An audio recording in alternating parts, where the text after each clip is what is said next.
Hello there, Aquarius. Welcome to your reading. So I've got some really interesting images that came through. So bear with me. First of all, so I see this warrior couple. They're wearing what looks like medieval style, I guess, armor. So one is a woman, the other one is a man. So I don't know if they're romantically involved, but they're kind of standing next to each other. The man, he has like a broadsword.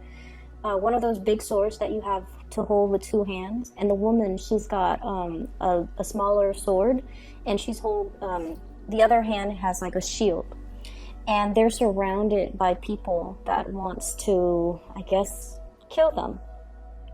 And then so there are two of them. Their backs are to each other. They're like trying to protect each other, but also fight off the people that have encircled them. So I see like 8 or 9 people circling around them. And so it flashes to this tunnel of light. So I guess like they must have perished. And then I see the same 2 people, the man and the woman, but the woman is wearing in modern day clothes. She's wearing what looks like a business suit, and she looks like she could be a secretary or a paralegal. There's a lot of documents and files on her desk. And then she's sitting down at her desk, and the man is standing up, and he's wearing a suit. And he seems to be like her boss or something like that.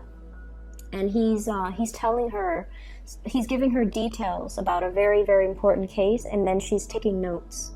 So right away when I saw this, I almost feel like many of you might be in a relationship where it's a reincarnational, where there might have been, a shared past life situation. And what I feel is there is residual energies from those past lives that are carried over to this lifetime.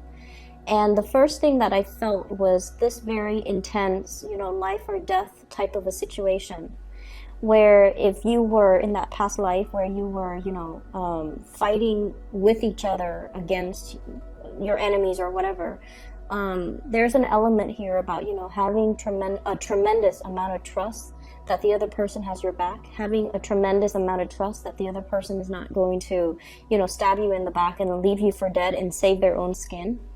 So I feel like some of you are in that type of a relationship where there is an immense amount of trust that you have with one another. And going to the other image where it's almost like a boss subordinate type of a relationship, there might be a little bit of a power dynamics or power struggles in the relationship, where one person feels like they make the executive decisions and then the other person has to obey, or one person feels like they're in more of a subordinate role and they have to cater to the other person. So that's what I'm feeling here. And I feel like those energies are carried over into your present relationship. Okay, so for those who are in a relationship and that resonates with you, what I feel is, on the one hand, when we are reunited with a soul, especially somebody that we shared a past life, love, relationship with, it can feel very magical. It can feel like, you talk to this person for 5 minutes and you feel like you've known them a lifetime. It can stir up a lot of passion and a lot of just indescribable magnetism. It's almost like you're drawn into each other's orbits. Okay? There might have been a lot of synchronicities, a lot of, I feel like chance encounter where you kind of run into each other, unexpectedly. There's a lot of that, and I feel like it is stemming from some type of a past life connection. I'm also seeing as well you both really inspire each other, because this past life energy is all about growth and expansion, and it's almost like there's so much trust involved in the relationship, where no matter what, you want the other person to do well, you want the other person to be happy, you want the other person to thrive, and you want the other person to survive, okay, to do well, to excel professionally. You're not threatened by the other person outgrowing you, and vice versa. They're not threatened about you outgrowing them. 2 people just really want what's best for one another. And whenever I see this sense of responsibility too, and it's coming up in this card. We have here the Two of Swords. Agreeing to disagree. Okay, this is like kind of like that stalemate. It's almost like that truce. Okay, we're not going to, you know, aggravate each other. We're not going to continue to, you know, argue over this. We can agree to disagree. So I feel that there's a sense of, you know, that yin yang energy, that male female, I guess like opposite, where the two of you are very, very different from each other, but together you know how to harmonize the energies, you know how to make things work. And despite your differences, there is a great degree of trust here. The reason I brought that up is because those images came out really strongly, and I feel for some of you, even if it's not a love work relationship partner, I feel like you're having some type of a chance encounter with somebody that you've known before in a previous lifetime, where you really needed to depend on each other in order to survive. And no matter what, there was so much trust and faith and you know, like that sense of personal responsibility to one another. So it's like a very beautiful type of an energy. But at the same time, past life energies can keep us very stuck, okay? Ways of doing, patterns of behaving, all of those things can be a little bit restrictive. That's what I'm sensing.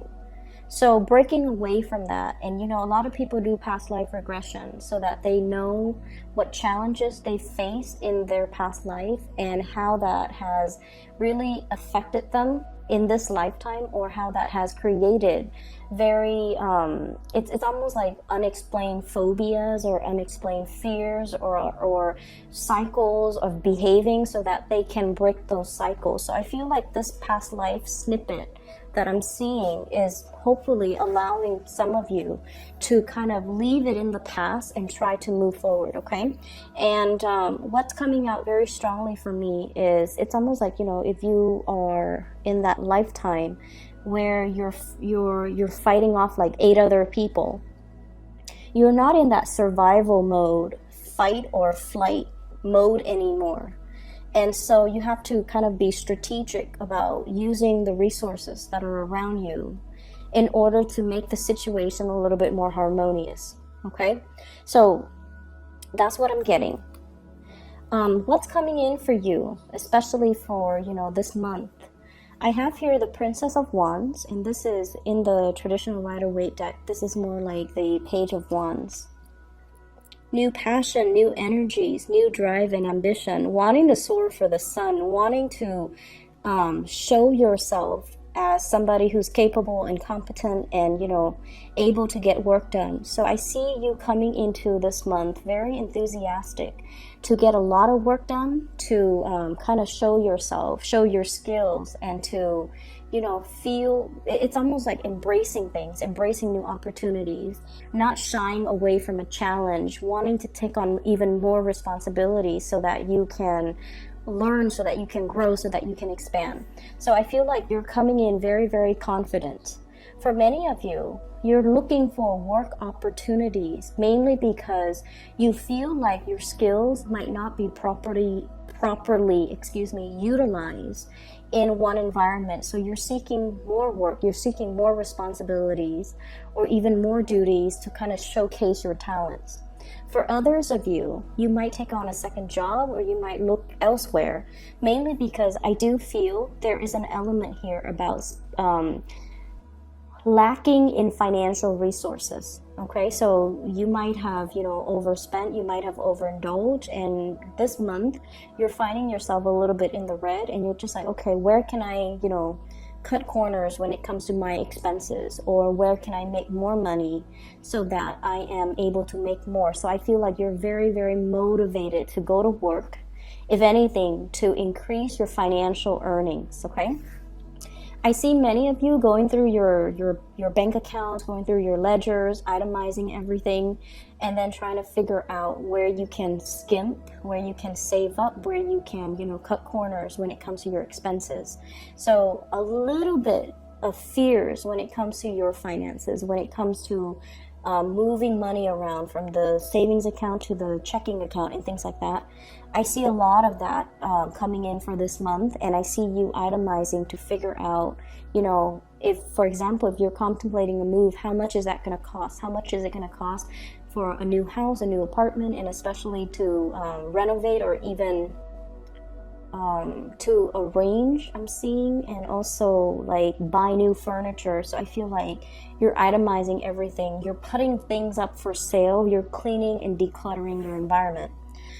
There's a little bit of stress coming through for this month. I feel like there's a lot of electronic communication coming back and forth. So I feel many of you are putting things up for sale, or you are doing something where you're selling things electronically and you have a lot of buyers. Okay, so like they're coming in and asking you, like possibly even reducing the price. Can you, you know, rather than, so for example, if you're selling something for $50, they're like, can you give it to me for $40? So there's this constant back and forth.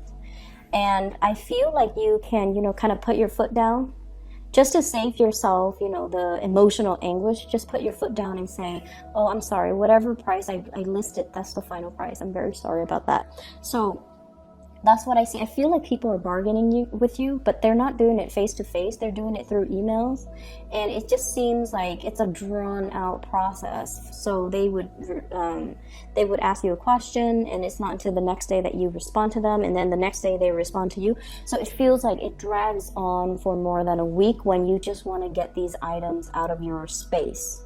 That's what I'm feeling here. So I see a lot of cleaning up, decluttering, which is good. I feel like it's going to put much needed, you know, resources back in your pocket. So traveling light,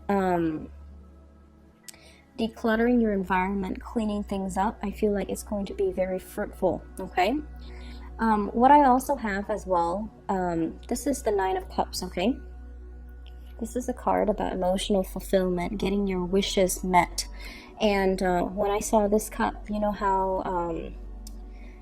I don't know how to describe this, but you know how some people, they arrange, like for New Year's, for example, or like at a wedding, they arrange all the champagne glasses almost in a pyramid, and then they pour the champagne from the top cup, and then it trickles down to all the other ones.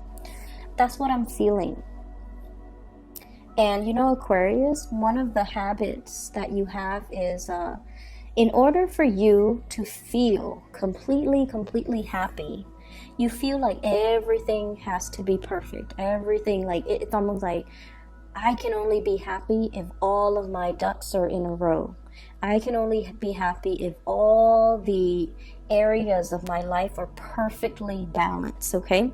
So work has to be perfect. I have to love my job. My relationship has to be perfect. On top of the work being perfect, I have to be with my soulmate.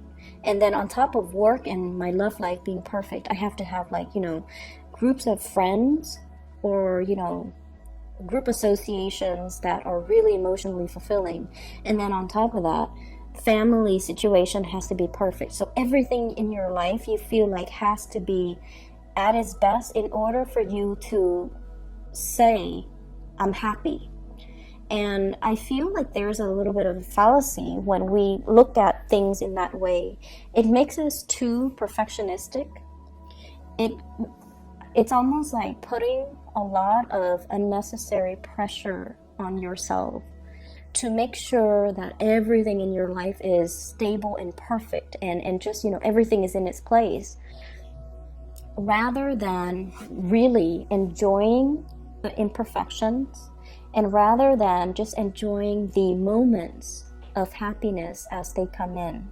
So I see almost this obsessive need from your end, not only to control things, 4 of Pentacles, it's the Miser card, but also you're trying so hard to exact perfection in all areas of your life, and you're not giving yourself a break.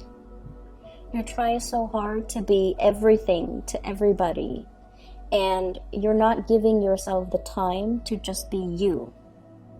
You're measuring, I guess, like your ideals of happiness as being, you know, this total state of completion where everything is neat and orderly and perfect. And you're putting a lot of unnecessary pressure on yourself. I feel like many of you have become aware of this, and you're shifting to a place where you are more welcoming when it comes to, you know, the organized chaos. Like you're welcoming it, and you're okay with that.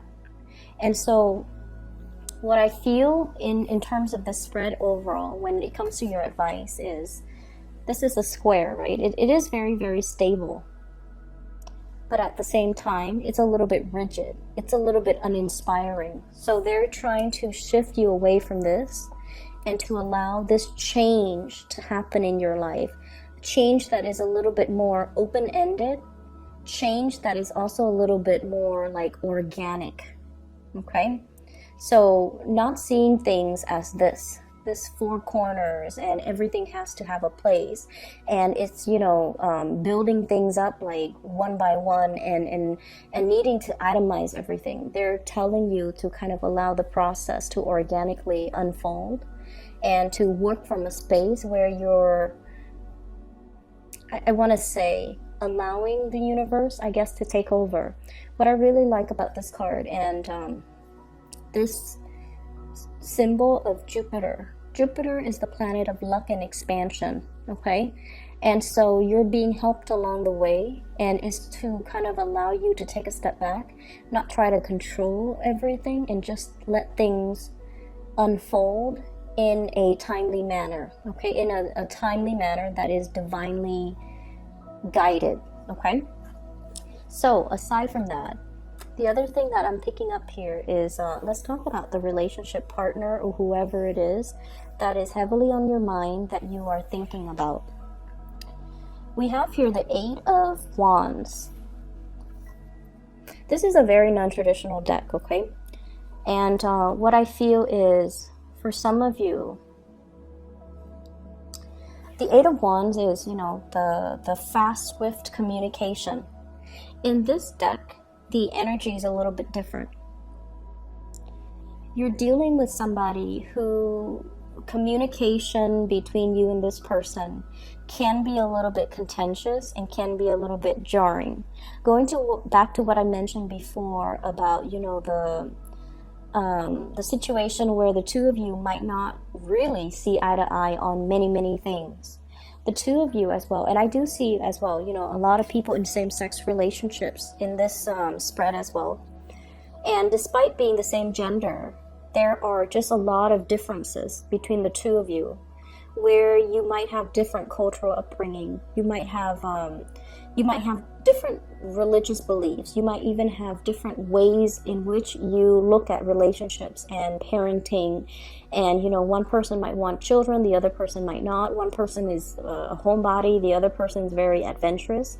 So I see this opposition between you and the other person. But for whatever reason, the two of you have very similar values, okay? And that's what's weird about it, because let's say a value of yours, Aquarius, is, let's just say, for many of you at least, okay? It's almost like doing things to the best of your capabilities, okay? The person that you're dealing with, they have the same values as well. And because of that, on a values basis, things work out well, despite all the differences. Okay, and then let's just say another value of yours is, you know, working really hard, okay? So for example, if your boss gives you an assignment and they're like, I need this by the end of the day. Even if you have to, you know, stay very late in order to get it done, once you tell somebody you're gonna get it done by the end of the day, you're gonna get it done. So even if you have to stay behind, you still will do it. And you even if you can, finish it by like 5 p.m., close of business day. But if the quality is lacking, you don't mind staying behind to perfect it and to make it the best that it can be before you submit it. And I feel like your partner has the same type of mentality. And when two people have the same types of values, it basically means that despite all the differences, despite all the ideological, clashes, despite the religious differences, despite the cultural differences, things can still work because you have the same values. And that's what I'm seeing here. I see for some of you, your happiness, and this is something you're very afraid of. I see for some of you, you feel like your happiness has to come at somebody else's expense. And I don't know why that is, okay? So it could be you want your partner to chip in and do a lot more than they're doing. But at the same time, you feel guilty about asking. It's almost like some of you are, once again, running yourself ragged, trying to be so perfect, trying to keep the house afloat, trying to keep your professional life moving, and trying to, keep the kids clean and fed and clothed and, put to bed. And then trying to balance out, making the time to see all of your friends. You're running yourself ragged, trying to keep everything afloat. And you want your partner to chip in, but you also understand that your partner as well, because of these values, your partners are also like you. They're trying to get things sorted out and moving along in their life. And you feel like, I really need you to step in and help me. But is it selfish for me to ask this of my partner? Of course it's not selfish for you to ask. But you feel that way. And so your happiness does not have to come at anybody's expense. I feel like that is a mentality or a false paradigm that you're taking on because you're so self-sufficient most of the time that you feel it shows weakness or it shows a lack of being able to be on top of things when you have to ask somebody for help. Okay, and I feel like it is within your right and it is something that you deserve. You have to be able to be open and honest with your partner, so it's okay to ask for help. And then this image about your happiness is coming at somebody else's expense. So I have here 9 of Swords and then 9 of Cups, trading one for the other. Some of you might be in a relationship with somebody who is already in another relationship. And if they were to leave that person in order to be with you, because like I said, there's some type of a past life energy here. It is really, really strong. So they're feeling this draw or this really magnetic, almost like electrifying lightning bolts. Okay, electrifying pull towards you, and you feel like, my happiness is coming at somebody else's expense. They have to leave somebody in order to be with you.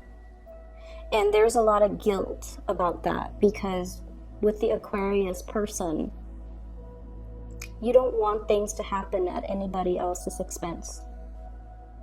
You feel like it's not fair and you feel almost like, yes, you want this, but at the same time, you would feel really, really bad that somebody else is losing out on something in order for you to win something. That's what it feels like to me. So I see this inner conflict within you about not accepting something that you really, really, really want because it's coming at the expense of somebody else. Okay? The person that you're dealing with, I have here the Moon. A really strong, almost like telepathic, mutual understanding between two people where emotionally you're definitely on the same page. This is a really balanced card when it comes to the imagery in this deck.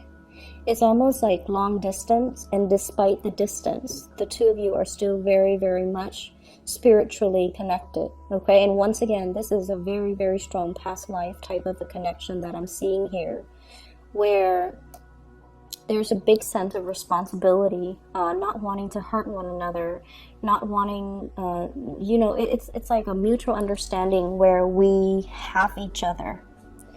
And then I also feel like the communication might oftentimes be a little bit kinetic. It seems very ADD to me. It's like you can talk about every topic under the sun. And then within like a 5-minute conversation, things start here and they veer off to a very, very different direction. So it's like you can talk about family, you can talk about work, you can talk about, your car, you can talk about your pets, and then you can like veer off on really, really tangential topics. So I feel like everything is being discussed. A lot of communication going back and forth between you and the partner or whoever it is that you're dealing with. I'm also seeing as well, you're giving a lot more communication than they're giving back. And I feel like they might feel a little bit overloaded. Okay, so that's what I'm sensing. It's almost like you're bombarding them with way too much communication, and they're still trying to figure out how to answer your first question, and you've already shot them like 3 other questions. So I feel like it would be better if you slow down when it comes to the communication, so that it allows the two of you to understand each other fully and to discuss one topic at a time, thoroughly and completely, before you move on to another topic. Does that make sense? So I feel like there's a lot of communication, but when it comes to substantial communication, I feel like you guys are just like scratching the surface, and you're not talking about things thoroughly enough in order to resolve, or in order to fully express or fully explore that topic before you completely move on. Okay, so slow down the communication a little bit, asking the other person more follow-up questions so that you understand where they're coming from, because I feel like they feel a little bit overwhelmed. They're like still trying to figure out the first part, and you're already 3, 4, 5 steps ahead of them, and I feel like they feel a little bit overwhelmed. Okay. Your partner is going through some major transformative changes in their love life as well.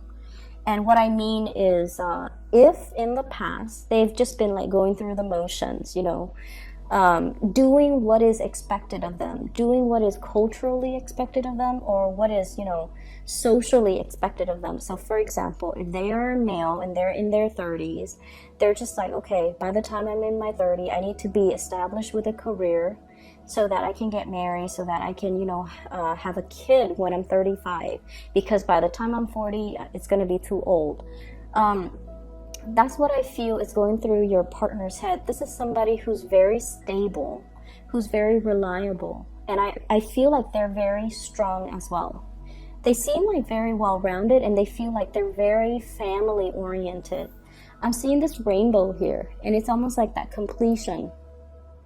Okay, everything is like under the rainbow. So I feel like it's somebody who's very, very family-oriented.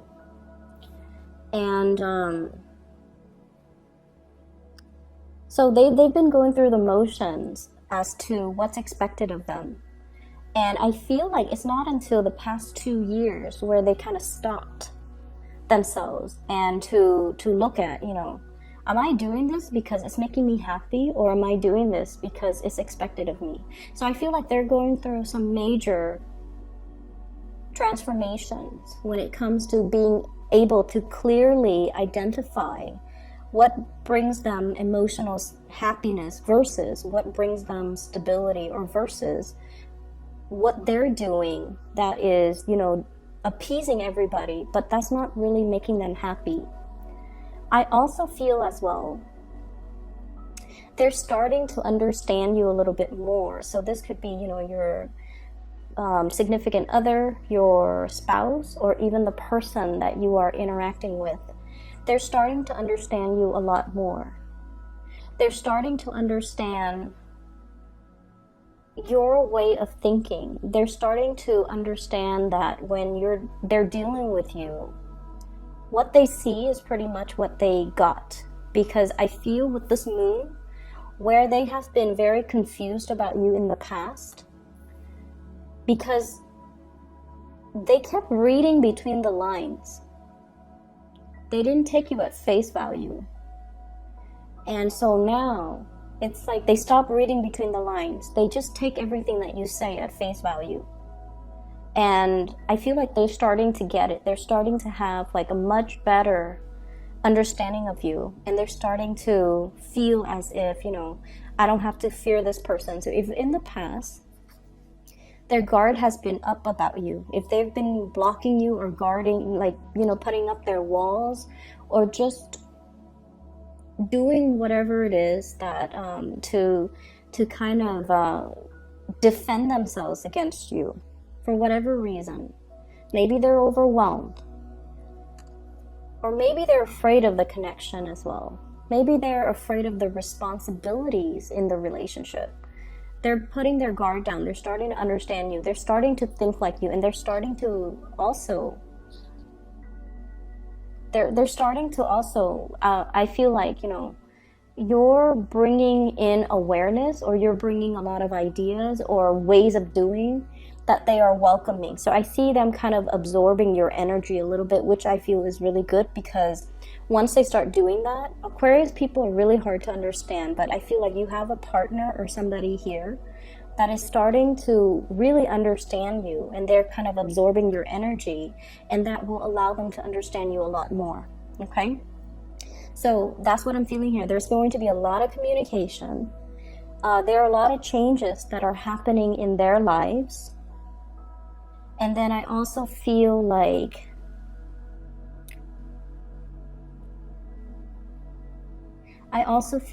whatever has been troublesome or problematic about the communication in the past, now there is some type of it's almost like a peace offering here. A peace offering, okay? A stalemate. We don't have to fight. We can agree to disagree. But I feel like they're taking more of your energy with the suit of swords, and they're starting to understand you. Moving forward for this month at least, I feel like you have to be easier on yourself. I feel like you need to kind of embrace new opportunities and new energies, especially when it comes to, you know, fun, socializing, and just, you know, going out. I feel for many of you, don't keep yourself cooped up in the house out of fear of, you know, seasonal depression. Get yourself a lot more physically active, okay? So I'm going to leave it at that, Aquarius. I hope the reading is helpful for you guys. I do wish you the best, okay? Take care. Oh, and one last thing. I am no longer giving private readings. So for those of you who are still emailing me, I guess you might not have heard the announcement last month, but I'm no longer doing private readings. So if you are interested in a private reading, I've put down a link in the description box for a psychic. Her name is Bridget. She is phenomenal. I highly recommend her. If you haven't already, please book an appointment with her. She is amazing. And I've used her services in the past, and I highly recommend her. So if you would do that, click on the description box in the click on the link in the description box, and her scheduling website is right there. Okay, I'll talk to you soon.